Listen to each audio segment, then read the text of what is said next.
everyone and welcome to a video that everyone's been waiting for. I know I just released an hour-long video that was fully edited and it ate a lot of my time, but hey, it's TARGON, so you should expect a lot of new lore reveals today. As always, every time Legends of Runeterra releases something new, it is always an amazing new addition to the lore of League of Legends. And TARGON is definitely no exception. However, given how the Targonian cards work, and how with the new invoke mechanic, you can summon Celestials which are not actually shown here among the cards. These are hidden cards that you can only find during the game. This means that in total, TARGON has a lot of new cards. And so I will try to go through them a little bit quicker. Although, you know me, every time I say that the video is gonna be at least 30 minutes long. So without further ado, let's have a look at all the new lore the Targonian cards reveal. Starting with Diana. Both Diana and Leona have one really cool description and one that's not that cool. The uncool description is the one before you level up. Here, the description just explains how the LUNARI love their leader. Nothing special here. Although, I just quickly wanna point out that right here at the bottom right, you can find not Nightbloom, which is the flower that Aphelios is turning into a poison, but this is a dusk petal. And it's a very fragile flower that turns into a dust when you touch it.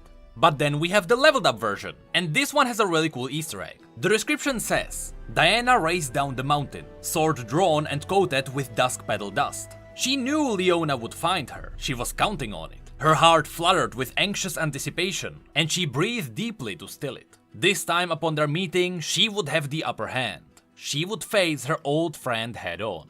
The reason why this card is really cool is because this is only one half of an encounter. Because if you look at the shadow on the floor, you can see that's Leona. The last card Diana has is her pale Cascade, which is the shield she used in the cinematic too. But then we get to Leona. Just like Diana, she also has a description that just talks about how the Solari love her. However, here it is cool that it mentions how everyone in Leona's presence looks down, which is a really cool reference to the fact that you are not supposed to look at the sun directly. And then we get the cool part of Leona. This is what casts the shadow in Diana's card, so here you can see that the two are fighting. Leona's description says, this was what Leona had prepared for. She knew she would fight Diana fleeing down the mountain.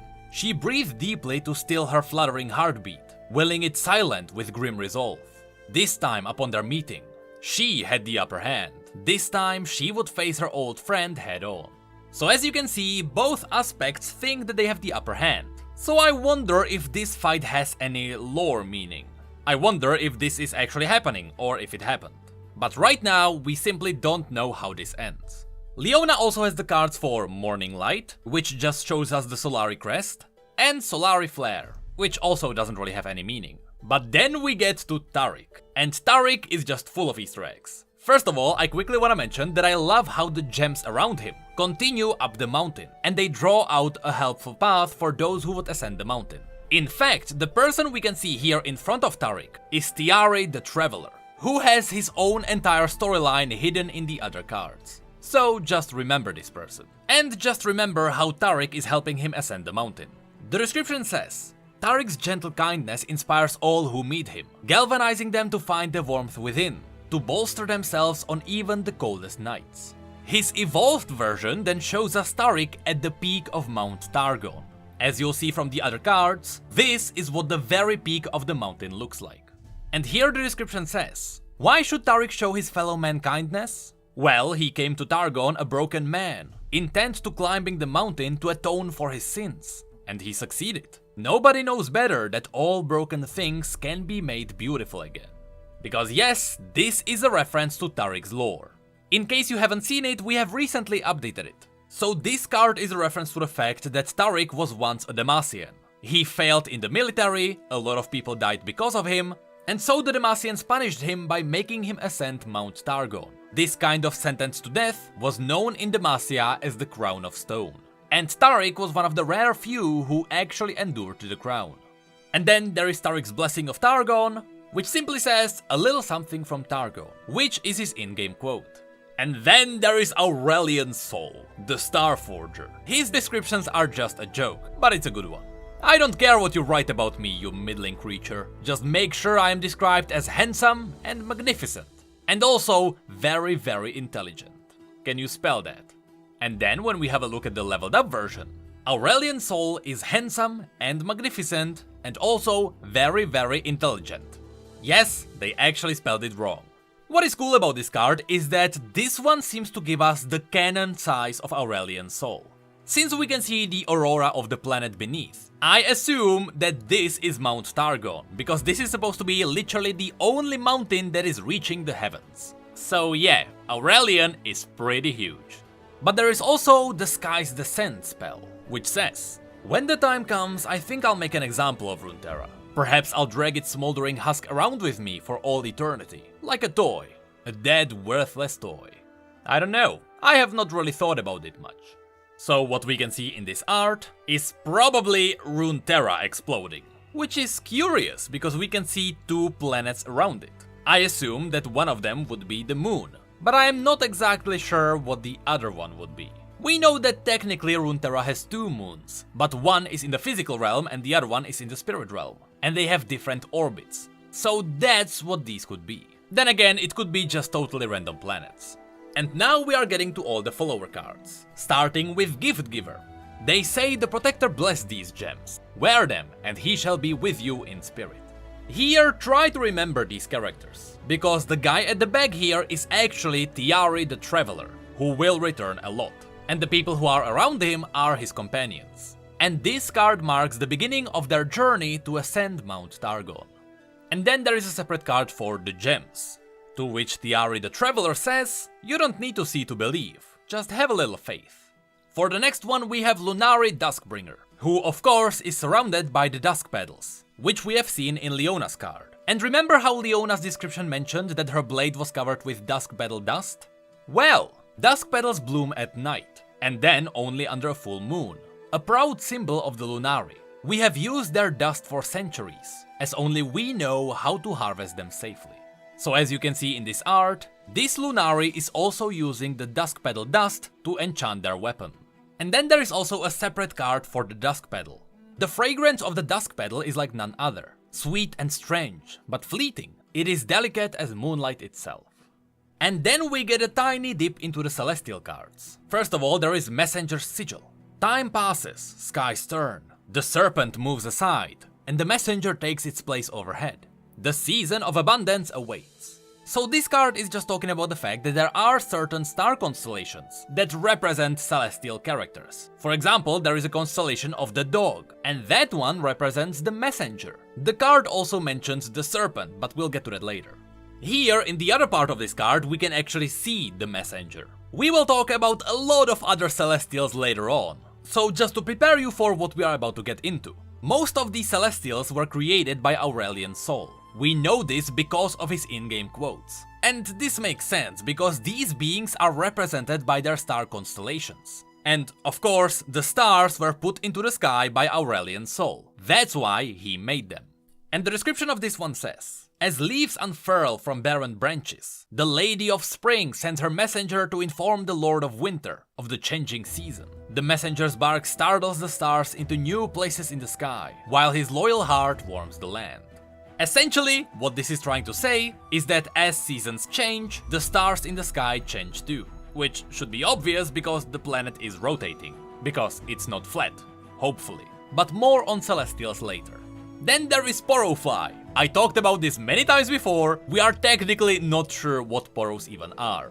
We have never seen a dead Poro, which makes me wonder if Poros can even die. And since Poros are everywhere, including on the Shadow Isles, where they should actually die and yet they don't, it really feels like Poros are indestructible. And so sure, I am not surprised that there is some kind of an half-ascended Poro.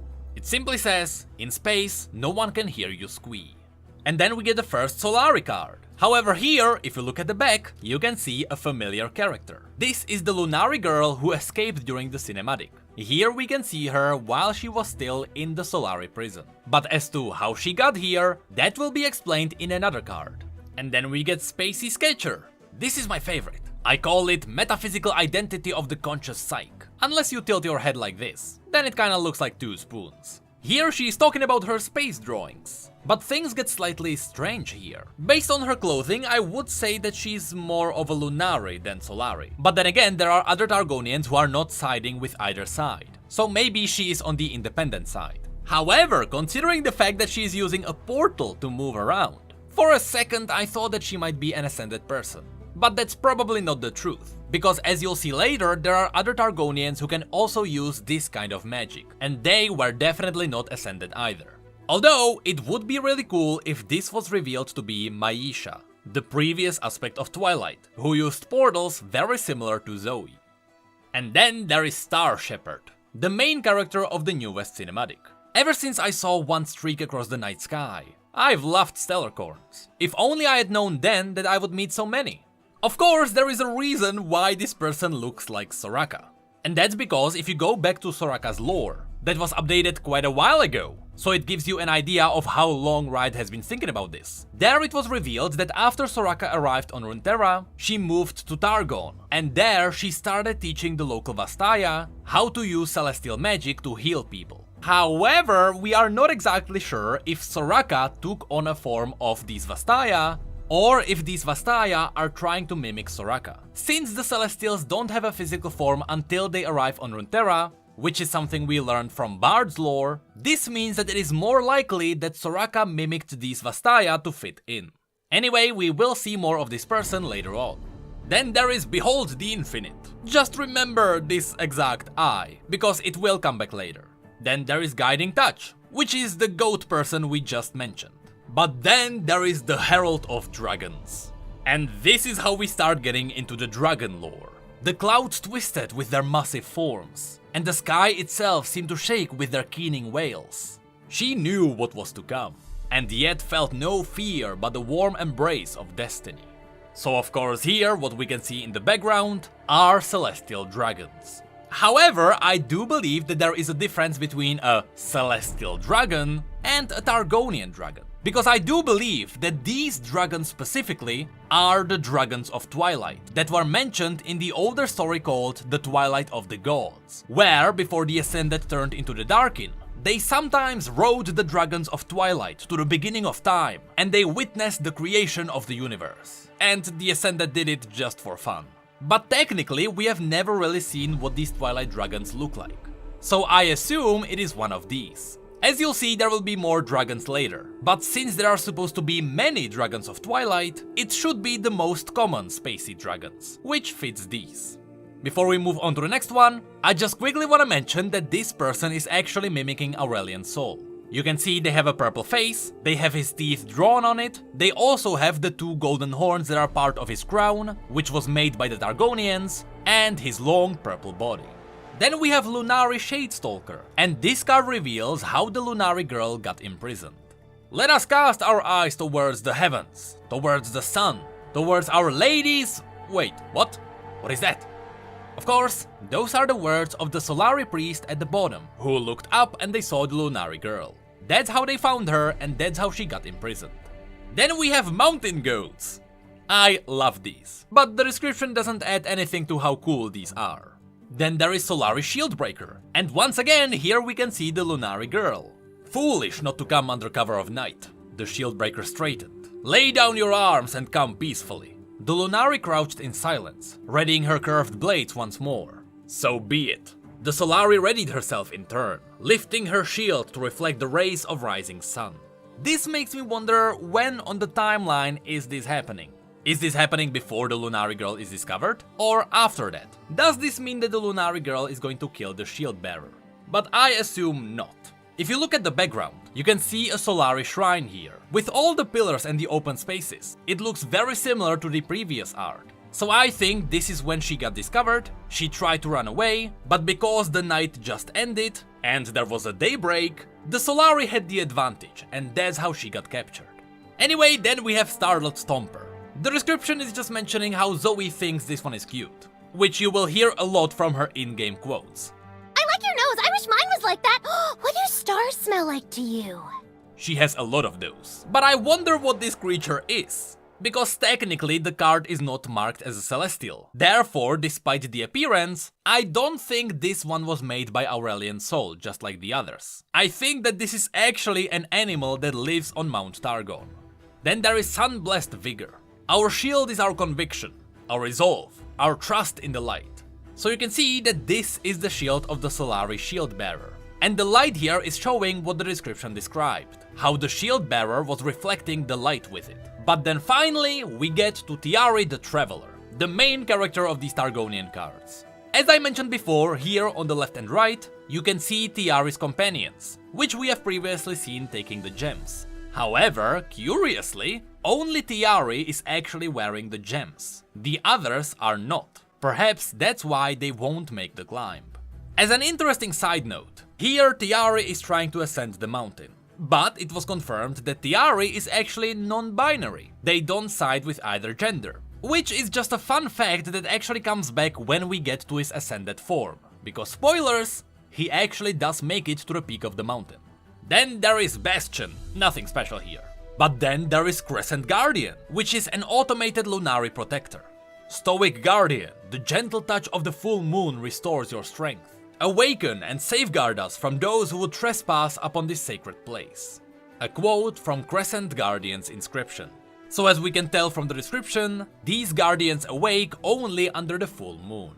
Then there is Dragon's Clutch. The description doesn't mention anything special, but should in the future we have a look at the other cards that are not Targonian that came with this expansion, you'll see that these eggs appear in the Demacian cards. Then there is Fledgling STELLACORN. Like any fledgling, young Stellarcorns must eventually take their first flattering flight. In this, they are just like other stars in the night sky, for they fall just as readily. Luckily, we are here to catch them, and when they are ready, return them. These are the words of LUNARI, Keeper of the Stars. As you can see, in the background there are more Stellarcorns falling from the sky.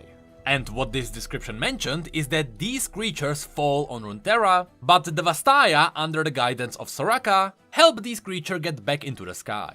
And later on, I will show you what a fully grown Stellarcorn looks like. Then there is Giddy Sparkeologist. Very similar to the one who was drawing pictures in the sky. This one somehow also feels very similar to Zoe. Which makes me wonder, since the magic is very similar to hers, what if there are the Solari, the Lunari, but there are also these followers of the Twilight? Because all these butterflies fit Zoe as well, that's her entire thematic. So I wonder if this is the magic of Twilight. Then there is Hush, which is literally just Soraka. And then there is Lunari Priestess. The description doesn't reveal anything new, but here I just quickly want to point out that she is in a pool of water, which is very thematic for the Lunari. They use pools of water lit by the moonlight to reveal their own destiny, which the Lunari call their orbit. And then there is the Mentor of the Stones, who is talking to none other than TYARI, who is still ascending the mountain. I'm not gonna lie, this character has the best voice actor, and if you play against him, be ready to face quotes such as Whee! Enter, traveler, and stop staring. The description says, did you catch anything he said in there? Not a word. Seemed nice though. The words of Emir and Haley, which are the two companions of TYARI. Then there is the Solari Priestess, who also doesn't reveal much. Then there is the Zenith Blade, which is specifically LEONA'S blade. Then there is Broadback Protector, which is just one of the Vastaya who helped the Stellarcorns. What's weird is that this card was revealed together with Trundle, despite this guy not being a troll. It is definitely one of the Goat Vastaya. He even has 5 fingers and not 3. Then there is the Mountain Scryer, who is showing TYARI and his 2 friends some star constellations and the stories about them. Unfortunately, there are no major reveals here. Then there is Shards of the Mountain, unfortunately nothing amazing here either. But then we get to the Whiteflame Protector. It was the children of Targon who first befriended the young, more peaceful dragons. Perhaps these juvenile creatures could sense the children's innocent curiosity, and chose, instead of causing them harm, to offer them protection. This is cool because it reveals that the dragons are not just purely evil. Whenever humans are not being awful, the dragons actually don't mind them. And ironically, on Targon, somehow children are the less awful ones. And then there is Fused Firebrand, who is marked as a dragon, but the description reveals something cool. Countless challenges await those climbing Mount Targon. Some, like the Endless Ascent, slowly sap the aspirant's strength. Others are much more immediate. Here I am not exactly sure what this creature is. However, when Leona and Diana ascended the mountain, in their short stories, there was mention of a black creature that was oozing dark blood. We always thought that that was some kind of a void creature, but looking at this, it would make sense that there are more of these dark creatures. Either way, here at the bottom, you can see TYARI and only one of his companions. The other one is missing, but we are not sure if the other one was lost during this battle or if that happened before. Then there is the Moondreamer, who has a lot of quotes with the other cards. Here I just want to mention that this dog is called Kulun, and his eye is the one that we have seen before. But more on the Moondreamer as we get to the Celestials. And then there is Mountain Sojourners. Sojourners? One of those. I have no idea how to pronounce this. Of course, here we can see TYARI at the back again, and the two of his companions. So this card is just continuing their ascent of the mountain. Then there is RAHVUN, Daylight Speaker. I am pretty sure this is the leader of the RAHVUN, which are the elite warriors of the Solari. And then we finally have a grown Stellarhorn. And this card describes what is happening with the Stellarcorns. See that star moving across the night sky? That's a grown Stellarcorn. While the young ones lend us their healing magic until they can be returned to the sky, grown Stellarhorns can wield that power on their own. It is considered very lucky to see one and know it for what it is. Luckier still to care for one. Once again, the words of LUNARI. So what is happening with the Stellarcorns is that they fall onto Runeterra so that people there can use their healing magic. Which makes me wonder if these Stellarcorns are falling onto Runeterra because of Soraka, who is trying to help mortals. Maybe that's what Soraka's starfall is. Whenever Soraka calls down a star, maybe it's not just a random star. Maybe it is actually a Stellarcorn. Then there is Cygnus the Moonstalker. The description doesn't reveal anything new, so just know that this is one of Diana's special champions. But then there is INVIOLUS Vox, one of Aurelion Soul's brothers. Which, you know, looking at the name, it makes sense. It seems like the dragons have these kinds of names. Aurelion, Soul, INVIOLUS, Vox. Look to the heavens and see as I do. First the signals, for by night they shine. Then the fury, for by day all burns. You will see. We will all see. The words of the Herald of the Dragons. This card mentions that first comes a signal and then the dragons arrive. So it is entirely possible that a dragon invasion is coming to Runeterra. Aurelion even hints at that with his quotes. But the signal is probably referring to the fire that comes from the dragons. Here you can see that INVIOLUS Vox is on fire, but if you look at the background, there are two more signaling flames there. So perhaps these are signaling the beginning of the invasion of dragons. Then there is the Sun Guardian. I first thought that the Sun Guardian would be the person before this artifact. But then when you read the description, it becomes obvious that the Sun Guardian is the artifact. Shining Guardian, your wrath burns like noonday sun. Come forth and punish those who would trespass on this sacred place. Sun Guardian's inscription. So just like the Crescent Guardians that the LUNARI have, this is the automated protector of the Solari. And the next card reveals what it can do. Here I just quickly want to mention how similar this looks to the Sun Disk of Shurima, which makes sense, because the Targonians toyed with the Shuriman Ascended quite a lot. So I don't think it's a coincidence that this Sun Guardian looks somewhat similar to the crest of Shurima. I do believe that the Sun Disk was made from the same material. Then there is Grandfather Rumul. Here I just quickly want to mention that a lot of people thought that whatever this guy is what Jax is.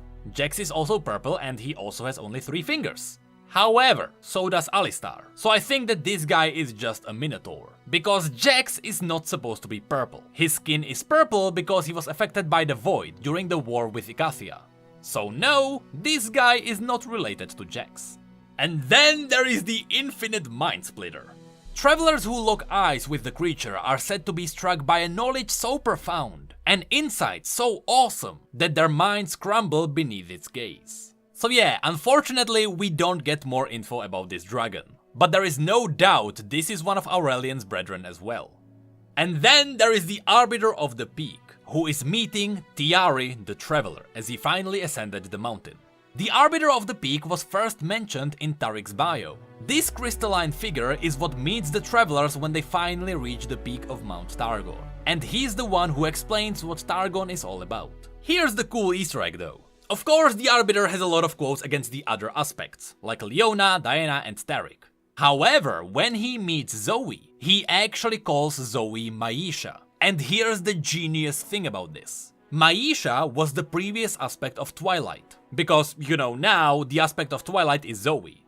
But the Arbiter doesn't know that. He doesn't know that Maisha is gone. And that's because when Zoe ascended, she was handpicked by the Twilight. Zoe never actually ascended the mountain. And that's why the Arbiter had never met her. And that's why the Arbiter thinks that Zoe is Maisha. Because Zoe has never technically been to the peak of Mount Targon. This is just an insanely cool detail, and I have no idea how the writers even thought about this. It is amazing. Now, although that seems to be it for the Targonian cards, that's not actually true, because the invoke mechanic of the Targonian cards makes you reveal cards that you can't collect in your deck, so you can't see them here. For example, there is the Traveler, which is TYARI's ascended form. And here is where the non-binary thing comes in. TYARI the Traveler, as in the person, was voice acted by a man. However, the Traveler was voice acted by a female. I'm not sure who the voice actors are, but it is a really cool detail that ties into the non-binary thing. Anyway, we are not exactly sure what kind of aspect the Traveler is. I assume it is the aspect of the Wanderer. Next, there is the Warrior. And this is Pantheon before he was slain by Aatrox. Because there is a quote that Leona has against him. She calls him Atreus. And Atreus is the current Pantheon. So this is Atreus from the past. AKA Pantheon, whose body was taken over by the aspect of war, before the aspect was slain by Aatrox. Next there is the Golden Sister and the Silver Sister. And these two are the origins of the Sun and the Moon. Basically, what's happening with these two is that at the beginning of time, these two somehow came to existence. But they were so similar to each other that over time they tried to be better than the other. This started a little bit of a war between the two. And over time, the two just split the cycles into the day and night, so that each one of them would always have a part in the cycle when they can rule. The quotes describe this really well. And from the heavens, two beings came. One robed in silver's glow, the other clad in golden flame. Though both were formed of cosmic light, they fought, for they were two alike.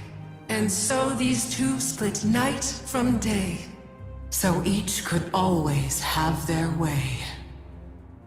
And then there are the Celestials. As I mentioned, most of these Celestials were made by Aurelion. As Aurelion spread stars across the sky, he created star constellations, and these star constellations turned into celestial beings. Most of them are just cool creatures, but then the cool ones come in. There are two special celestials that we need to have a look at. There is the Scourge, which is Baron Nashor. We are not exactly sure how. It was confirmed by Riot that we know that Baron Nashor was created by the Void. Although again, it was said that as far as we know. So maybe Aurelion knows something more. Either way, Aurelion mentions that this was his creation, which really makes me wonder about its origins. The way I see it, as Aurelion's soul was making all the star constellations, because he fought a lot of void creatures, I think that the Scourge was inspired by Baron Nashor. Just like the Void can take physical creatures and turn them into Voidborn, I think Aurelion did the opposite. He looked at the Void creature and he crafted his own being in its reflection. On top of this, let me just play you a couple of quotes from the Moondreamer. Teeth sharp and swift, risen from the darkest rift. It is Lord Baron from the void of space. And then finally, for the last card in this deck, we have the Great Beyond.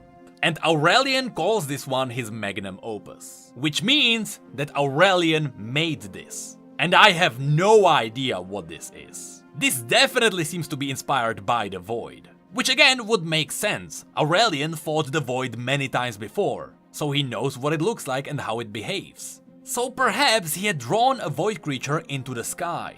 And then, with sheer will, this creature came alive. And we know this because of the Moondreamer again. This means that perhaps all the Celestials who came from the star constellations came to be with a sheer force of will. However, we are still not sure what these creatures are. Curiously though, Aurelion is not going to use these against the Void. He is very specifically mentioning using these against the Targonians. But that's it for these cards. If you'd like me to talk about the cinematic, let me know, because I'm not sure if there is much that I could explain there, but I'm definitely willing to do it. Other than that, I am now going to go and check the other cards from the other regions, because there is a lot of good stuff there too. So, thank you for watching, and I will see you next time.